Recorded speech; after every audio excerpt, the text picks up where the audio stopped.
राजेश एक गरीब किसान था जो एक छोटे से गांव में रहता था। उसके पास जमीन का एक छोटा सा टुकड़ा था जहां वह अपने परिवार के लिए फसलें उगाता था।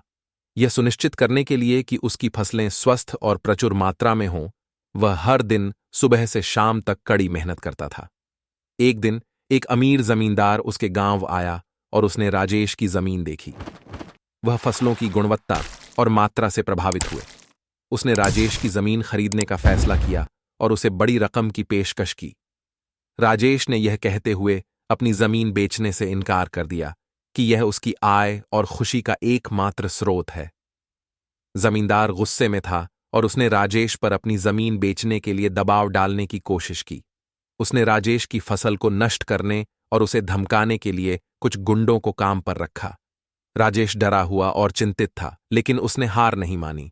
उन्होंने मदद के लिए भगवान से प्रार्थना की और अपनी जमीन पर कड़ी मेहनत करना जारी रखा। एक रात एक चमत्कार हुआ। राजेश की फसलें रातों रात फिर से उग आईं, पहले से भी अधिक सुंदर और भरपूर।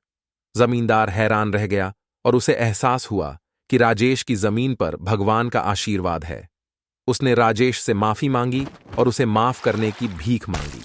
उन्होंने राजेश को उनकी खेती में मदद करने और अपनी संपत्ति उनके साथ साझा करने की भी पेशकश की। राजेश उदार था और उसने मकान मालिक को माफ कर दिया।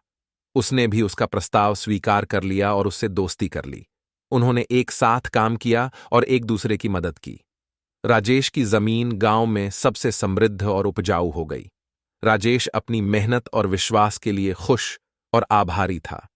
कहानी का नैतिक यह है, कड़ी मेहनत और विश्वास किसी भी बाधा को दूर कर सकते हैं और खुशी और सफलता ला सकते हैं।